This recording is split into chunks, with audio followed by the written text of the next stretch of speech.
बिस्मिल्लाहिर्रहमानिर्रहीम। अस्सलाम वालेकुम ख़वातीन व हज़रात, आप देख रहे हैं सैर डिजिटल और मैं हूं आपका मेज़बान मलिक यामीन अवान।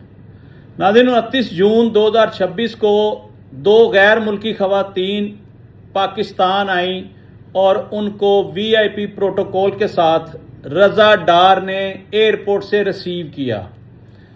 बताया जा रहा है कि ये रज़ा डार की एक दोस्त थी और वो साथ अपने एक साथी दोस्त खातून को यूरोप से बुला लिया उसने। ये दो खवातीन आई, एक का ताल्लुक डार साहब के साथ था और दूसरी उस औरत की सहेली थी।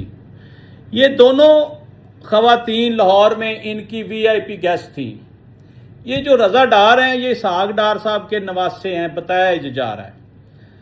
अब ये हुआ क्या, इतना बड़ा ड्रामा क्यों करना पड़ा, उसके पीछे जो हकायक हैं वो ना मीडिया बता रहा है ना कोई आम शख्स बता रहा है। असल हकायक कुछ और हैं। मुझे ये लगता है एज ए सहाफ़ी, एज ए जर्नलिस्ट, कि कहीं ये कोई साजिश तो नहीं कि नून लीग की हुकूमत गिराने के लिए इनके ताबूत में पहला कील तो नहीं ठोक दिया गया।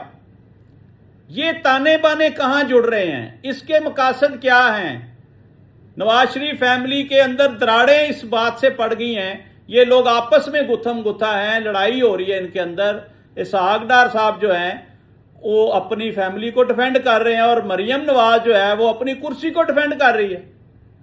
अब बड़ी हैरानगी की बात है कि इसके पीछे ऐसे ऐसे लोग निकले हैं जिसके बारे में आपने सुना होगा कि बॉस बड़ा सख्त नाराज हो रहे हैं। बॉस ऐसे कह रहे हैं, खवातीन के ऊपर एक प्रेशर बिल्ड किया गया कि बॉस नहीं मानेंगे, बॉस ऐसे करेंगे। वो बॉस कौन है? वो बॉस हैं अली डार, जिनका नाम आ रहा था बार बार। अली डार कौन है? अली डार इसहाक डार के फर्जंद हैं। ये कहानी यहां पर ख़त्म नहीं हुई। खवातीन को बुलाया गया और डिफेंस के किसी आलीशान घर में उनको एज ए गेस्ट ट्रीट किया गया, रखा गया। अब बातें खुलकर सामने आ रही हैं कि अली डार ने रज़ा डार को इस्तेमाल किया, खुद फ्रंट पे नहीं आया और एक ऐसा ड्रामा रचाया गया जिसके तहत रज़ा डार को गिरफ्तार नहीं जैसे करे थे, हथकड़ियां पहना दी, हाथ बांध दिए, पांव बांध दिए। ड्रामा ये किया गया कि मुझे अगवा कर लिया गया है। खवातीन को भी बांध दिया गया कि आपको भी अगवा कर लिया गया है। अब वो पहले रंग रलियां मनाते रहे हैं, उनके साथ अयाशी करते रहे हैं मुख्तलिफ लोग, अब सबके नाम खुल खुला के सामने आ रहे हैं। खवातीन के चीखने चलाने पर रज़ा डार ने कहा कि जी मैं भी आपके साथ अगवा हो गया हूँ, अब हम फंस गए हैं। तो उन्होंने कहा इसका हल क्या है? तो रज़ा डार ने कहा कि जनाब पैसे मंगवाएं। तो जो वेनेजुएला की खातून है और जो ये डच खातून है, दूसरी दोनों सहेलियाँ हैं, इन्होंने आपस में कोई अपनी ज़ुबान में बात की और इन्होंने अपने वालदैन से रब्ता किया कि जी हमें यहाँ पे पाकिस्तान में अगवा कर लिया गया है और हमसे तावान की डिमांड की जा रही है। तो मेरा ख्याल है $2 मिलियन की डिमांड की गई कि जी अगवाकार जो हैं वो $2 मिलियन लेंगे तो हमें छोड़ेंगे। अब इनको बुलाया क्यों गया था पाकिस्तान? इनको बुलाया गया था कि हमारी हुकूमत है और हम ही करता धरता है। ये देखें मियां मोहम्मद नवाज शरीफ के साथ मेरी तस्वीरें, ये देखें शहबाज शरीफ के साथ, ये सारी इन्होंने कहानी सुनाई, तस्वीरें भी दिखाई कि इस वक्त पाकिस्तान में हमारी हुकूमत है, आप बिल्कुल सिक्योर हैं, सेफ हैं, यहाँ आपके साथ कोई ऐसी बात नहीं होगी, आप आएँ, आप हमारे साथ क्रिप्टो में इन्वेस्टमेंट करें। अब इसके पीछे जो कहानियां खुलनी थी वो सारे दरवाजे बंद हो गए। इसके साथ साथ इन्होंने अगवाकारी का ड्रामा करके उनके साथ जनाकारी करते रहे, हरामखोरी करते रहे और ये ड्रामा बेनकाब कभी भी नहीं होना था। लेकिन हालात ऐसे पैदा हो गए कि ये बातें आस्ता आस्ता खुलना शुरू हो गई। कुछ पैसे खवातीन के पास थे वो ले लिए गए और कुछ पैसे मंगवाने के लिए उनके ऊपर प्रेशर डाला गया। अब कुछ पैसे उन्होंने दे दिए, उसके बाद रज़ा डार जो है वो कह रहा है कि जनाब बॉस नहीं मान रहा, बॉस नाराज है, حالانکہ وہ اتنے بڑے باپ کا بیٹا ہے، اس کو کیوں ملوث کیا جا رہا ہے اس میں؟ میری چھٹی اس کہتی ہے کہ کوئی بہت بڑی سازش ہونے والی ہے۔ اس ملک میں اس طرح کے کئی ایونٹ پہلے ہو چکے ہیں۔ جیسے آپ نے کسی دشمن کے اوپر پرچہ کرانا ہوتا تھا نا، پچھلے دور کی بات کر رہا ہوں، تو اپنے ہی کسی نہ کسی شخص کو استعمال کر لیا جاتا تھا، یا کسی پروسیکیوٹر کو پیسے دے کر الزام لگوا دیا جاتا تھا، کپڑے پھاڑ دیے جاتے تھے۔ مجھے یہ لگ رہا ہے کہ یہ شریف خاندان کو اور یہ ڈار خاندان کو کہیں پھنسانے کی کوشش تو نہیں کی جا رہی، کیونکہ حکومت گرنے والی ہے۔ حکومت گرانے کے لیے کچھ نہ کچھ مواد چاہیے ہوتا ہے، تو مجھے لگتا یہ ہے کہ یہاں سے یہ آغاز ہو گیا ہے۔ اب نون لیگ کی حکومت جانے والی ہے، یہ ایک پہلی نشانی ہے۔ بہرحال اس کے بعد کیا ہوا ناظرین، کہ خواتین جو ہیں ان کو وہاں سے چھوڑ دیا گیا، کچھ سیٹنگ بنا لی گئی، کچھ تاوان لے لیا گیا، ان کے ساتھ جنسی زیادتی کی گئی، ان پر تشدد کیا گیا، اور پتہ نہیں کیا کیا کرتے رہے۔ اس میں 4 5 6 لوگ ملوث ہیں، 2 لڑکے رضا ڈار اور ایک لڑکا اور، اس کا نام بھی آنے والا ہے منظر عام پہ۔ یہ ایک جگہ سے کہیں دوسری جگہ ان کو منتقل کرنے جا رہے تھے، تو غازی روڈ کے اوپر ان کا ایکسیڈنٹ ہو گیا۔ جب ایکسیڈنٹ ہوا تو اگلی گاڑی والا اتر کے آیا، اس کے ساتھ فیملی تھی، اس نے شور مچایا کہ آپ نے میرا نقصان کر دیا ہے۔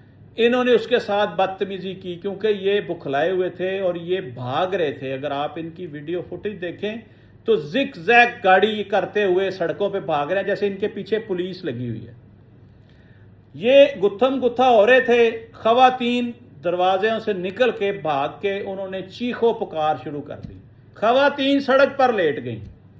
غازی روڈ کے اوپر ڈیفنس کی طرف جاتے ہوئے ایک فلٹر ہاؤس ہے ٹویوٹا شو روم کے ساتھ، وہ اس فلٹر ہاؤس میں چلی گئی شور مچاتے ہوئے، لوگ اکٹھے ہو گئے۔ یہ دونوں لڑکے گاڑی لے کر وہاں سے بھاگ گئے۔ اب پورے لاہور میں آپ کو پتا سی سی ٹی وی کیمرے لگے ہوئے ہیں۔ سیف سٹی پروجیکٹ نے ایک ایک موومنٹ نکال لی ہے۔ موقع پر 15 پہ کال کی گئی، پولیس آئی، پولیس نے علاقے میں جتنے ڈی وی آر تھے کیمرے، سب سے پہلے وہ اتارے ہیں کہ کوئی شواہد نہ رہ جائیں، کیونکہ فوری طور پر سی ایم پنجاب کو انوالو کیا گیا کہ جناب معاملہ خراب ہو گیا ہے، اب کیا کریں۔ پولیس نے معاملہ دبانے کی بھرپور کوشش کی۔ ڈی آئی جی صاحب نے پہلے یہ بیان دیا کہ جی ہم نے 2 گھنٹے میں سی ایم صاحبہ کے کہنے کے اوپر ہم نے 2 گھنٹے میں خواتین کو بازیاب کرا لیا۔ یہ خواتین کو بازیاب نہیں کروا سکے تھے، خواتین تو خود آئی ہیں سڑک کے اوپر، انہوں نے شور شرابہ کیا، وہ پریس ریلیز آ چکی تھی، اس کے بعد پھر وہ پولیس کی بھی جاگنسائی ہو گئی، پولیس کو بھی شرمندگی کا سامنا کرنا پڑا، وہ بعد میں صفائیاں دیتے رہے۔ اس ایونٹ کے تحت ڈیفنس تھانہ سی جو ہے، ڈیفنس کا تھانہ سی، وہاں پہ مقدمہ درج ہو گیا، تحقیقات شروع ہو گئی، اور جو بیانات پولیس نے ریکارڈ کیے وہ سارے سیز کر دیے گئے، یعنی ان کو کوئی پڑھ نہیں سکتا۔ ایف آئی آر بھی سیز ہو گئی، جی اس کو بھی آپ پڑھ نہیں سکتے۔ اب خواتین کا 164 کا بیان بھی کینٹ کچہری میں جا کر وہ مجسٹریٹ کے سامنے دلوا دیا گیا، وہ قلم بند ہو گیا، اس کو بھی سیل کر دیا تھا انہوں نے۔ اب حقائق کچھ اس طرح سے ہیں کہ خاتون جو 2 خواتین آئی تھی پاکستان میں، ان کی عصمت زری ہوئی، ان سے لوٹ مار ہوئی، ان کو اغوا کیا گیا، اور پاکستان میں اغوا کی سزا جو ہے وہ سزائے موت ہے، یا 25 سال سزا ہے۔ زنا کی سزا بھی سزائے موت ہے یا 25 سال سزا ہے۔ اتنی بڑی سزائیں ہیں۔ ہوا کیا، جو لوگ اس وقت حکومت میں ہیں ان کے بچے انوالو تھے، انہوں نے پتہ نہیں کیا گیم کی کہ خواتین کو فوری طور پر اپنے ملک بھجوا دیا، پاکستان سے وہ چلی گئیں۔ جیسے ہی انہوں نے پاکستان چھوڑا، پیچھے سے انہوں نے پھر وہ بیان بھی کھل گئے ہیں، وہ جو سیل کی تھی ایف آئی آر وہ بھی کھل گئی ہے، ہر چیز منظر عام پر آ گئی ہے۔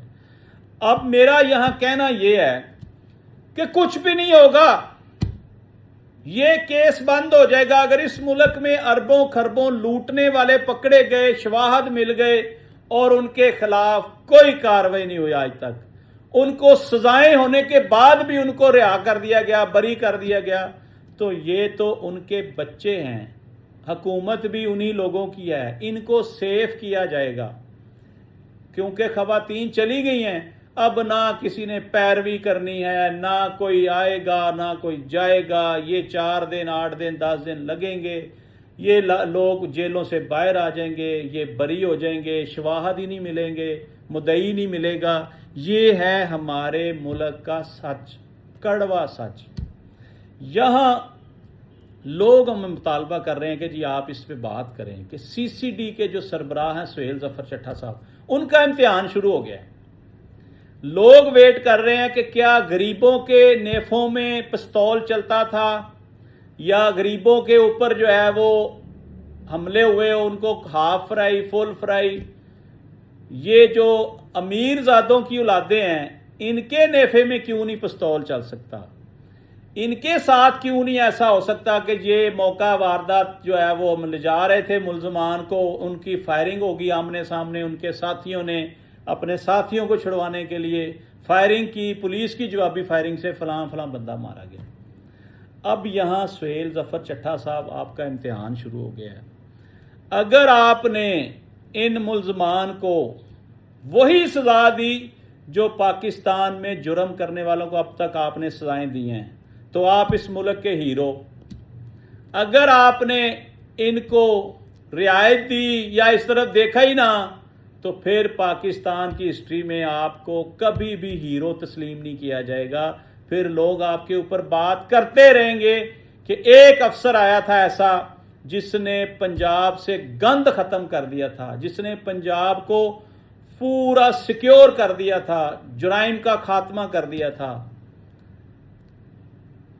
और अगर आप ये ना कर सके तो फिर आपको दुनिया सदा याद रखेगी, सदियों याद रखेगी कि एक शख्स आया था जिसने बड़े लोगों को आगे पीछे कर दिया, दुनिया से चले गए लोग। अमीर ज़ादों का एहतसाब ये नहीं कर सका। ये सवाल छोड़कर जा रहा हूँ कि आप इनके साथ क्या करेंगे। लोग पूछते हैं, लोग सुनना चाहते हैं, लोग देखना चाहते हैं। आप टीवी पर आकर एक प्रेस कॉन्फ्रेंस कर दें कि जी इनके साथ भी वही होगा जो दूसरे लोगों के साथ हुआ, फिर आप हीरो हैं हमारे। आप पहले भी हमारे हीरो हैं, फिर आपका दर्जा, आपकी इज्जत, आपका वकार और बुलंद हो जाएगा। इसके साथ साथ नाजरीन, मैं बात करना चाहता हूँ मौजूदा हुकूमत के सेटअप के ऊपर कि अवाम का कितना का आपने कचूमर निकालना है। जब आप हुक्मरान थे, आपने डे बाई डे महंगाई कर कर कर के अवाम का जीना हराम कर दिया। अवाम बर्दाश्त करते रहे, ऊपर से जंग लग गई। अब जंग को ख़त्म हुए 3 महीने हो गए, यानी जंग 3 महीने रही, ख़त्म हो गई। पहले जो रेट था जब जंग लगी हुई थी, उस वक़्त पेट्रोल का रेट था 253 रुपये लीटर, और जंग ख़त्म हो गई है तो पेट्रोल बिक रहा है 300 रुपये लीटर। अवाम आपसे पूछना चाहती है कि जंग से पहले वाला रेट अगर आप नहीं दे सकते तो ये जो 46 रुपये ज़्यादा हमसे वसूल किया जा रहा है, इसका कौन जवाब दे है? आप इस मुल्क के साथ जानबूझकर नाइंसाफ़ी क्यों कर रहे हैं? अवाम से किस दुश्मनी का बदला ले रहे हैं? आपने लॉकडाउन किया था, वक़्त को देख के, हालात को देख के। जंग ख़त्म हो गई है, लॉकडाउन क्यों नहीं ख़त्म हो रहा? यकीन करें, कल मैं अपनी फैमिली के साथ एक बहुत बड़े होटल पे गया तो 10 बज गए थे। उन्होंने कहा जी आप अंदर नहीं जा सकते। मैंने कहा यार 11 बजे तक टाइम। उन्होंने कहा नहीं जा सकते सर, 11 बजे तक हमने होटल खाली करना है, वरना हमारा तबाह बर्बाद कर देंगे, हमें बड़े बड़े जुर्माने कर देंगे। इतना खौफ आपने पैदा कर दिया है। अवाम को खौफज़दा ना करें, अवाम को रिलैक्स करें, अवाम को इजी करें, पुराने टाइम पे हमें ले आएँ।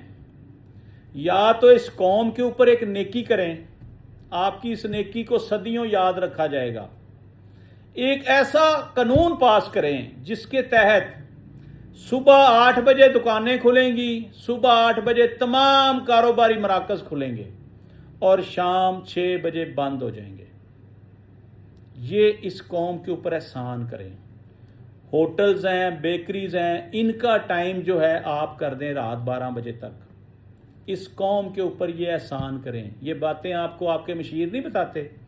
صدیوں آپ کو لوگ یاد رکھیں گے، دعائیں دیں گے، کیونکہ پاکستان کی ناکامی کا سب سے بڑا مسئلہ یہ ہے کہ ہماری قوم 12 بجے کے بعد اٹھتی ہے اور کام پہ جاتے جاتے ان کو 4 بج جاتے ہیں، اور آپ نے جو ٹائمنگ بنا دی ہے ان کا گاہک آنے کا ٹائم ہوتا ہے رات 9 بجے کے بعد، اور وہ اس وقت دکانیں بند کرنے کا ٹائم ہوا چاہتا ہے.